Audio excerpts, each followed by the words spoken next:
Wow, negosyante ka na talaga. O, anong pangalan niyang ano mo, negosyo mo? Dishwashing po.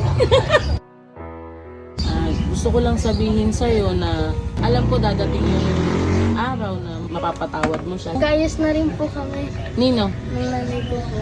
tumawag na? Opo sa akin, kaninang madaling araw po. Sobrang saya ko po talaga na nakausap ko ulit po yung nanay ko. Good morning, Diday. Ay, ayan na yun. Opo. Wow, negosyante ka na talaga. O, anong pangalan niyang ano mo, negosyo mo? Ano po, dishwashing po. Diday dishwashing liquid. O, diba? Wow, ang dami mo nang nagawa ah. Kailan niyo yan ginawa? Nung kahapon lang po. Tapos, ngayong umaga mo, ginanyan. Opo. Natikman mo na ba yan? Ha? Pero okay naman, Diday, sasapat naman dun sa puhunan. Opo. O tapos, ano yan dadalhin? Bibenta po namin, iikot-ikot po namin.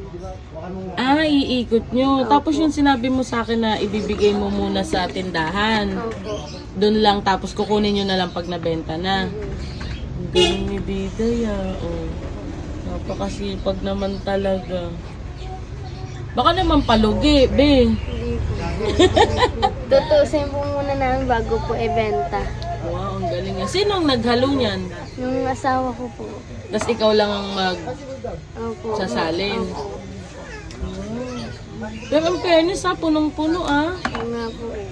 O, kumusta ka naman pagkatapos nung alis natin? Okay lang naman po. O, anong naramdaman mo pag uwi mo? Pagod po. Hindi masaya, pagod lang. Masaya naman po, pero pagod po. Tapos biglang sumama po pakiramdam ko. Sumama yung pakiramdam mo. Opo. Ang aga mo pala nagigising, kaya nagulat ako sa'yo na ang aga mo Ano nagising. po, alas 4 po. Gising ka na, alas 4? Anong ginawa mo? Nagsaing po at nagluto po.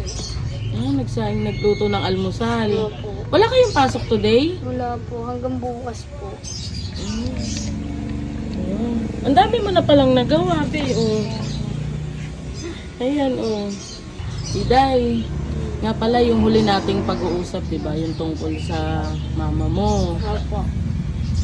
Gusto ko lang sabihin sa'yo na alam ko dadating yung araw na mapapatawad mo siya. Hindi man ganun kadali, pero alam kong maghihilom, ha? Kasi Diday, walang umaasenso at umaangat sa buhay na may tinatagong galit at puot sa puso. Tandaan mo yan, ha? Alam ko mapapatawad mo din siya in time, ha? Huwag ka na magtanim ng galit sa kanya, di ba? Di ba nag-usap naman na tayo? Naintindihan mo na ba yung sinabi ko sa'yo? Alam ko naman na nakikinig ka din naman sa akin. Basta ang importante ngayon, di ba, mabuhay mo yung anak mo. Nagkayos na rin po kami. Nino, Nung nanay ko po. tumawag na? Opo sa akin, kaninang madaling araw po.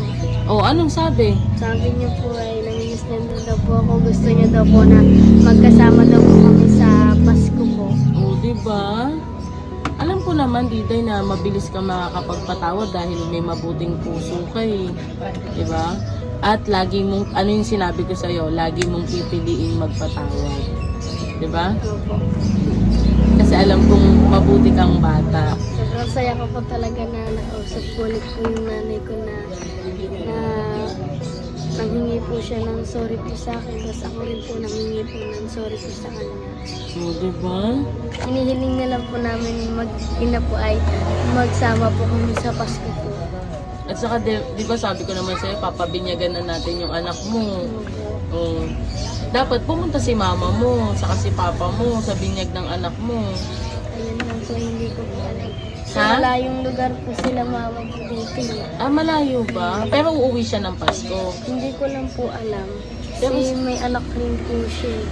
Pero, kung ano't ano man, Diday, alam ko naman na kahit hindi kayo magkasama ng Pasko, alam ko naiintindihan mo siya dahil may iba na siyang pamilya. Pero at least, di ba, okay na kayo.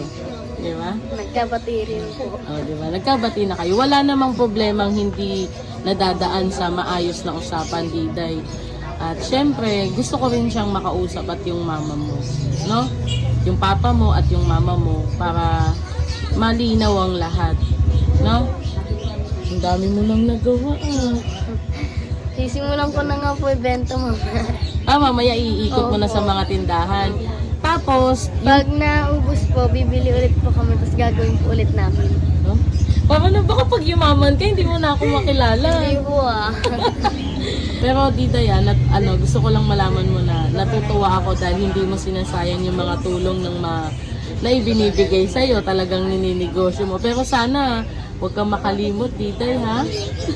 Sabi ko nga po ito muna po yung negosyo ko hanggat po mapaikot ko po yung negosyo ko. Para po, pag napaikot ko po ay makabili rin po ako ng ibang negosyo po. Wow! Ang taas talaga, Diday. Okay lang yan. Walang bayad ang mangarap, Diday. Mangarap ka lang ng mangarap. At syempre, kasabay nun mag-aral kang mabuti, ha? Huwag mong pababayaan yung pag-aaral mo, ha? Yes, okay tayo, Day.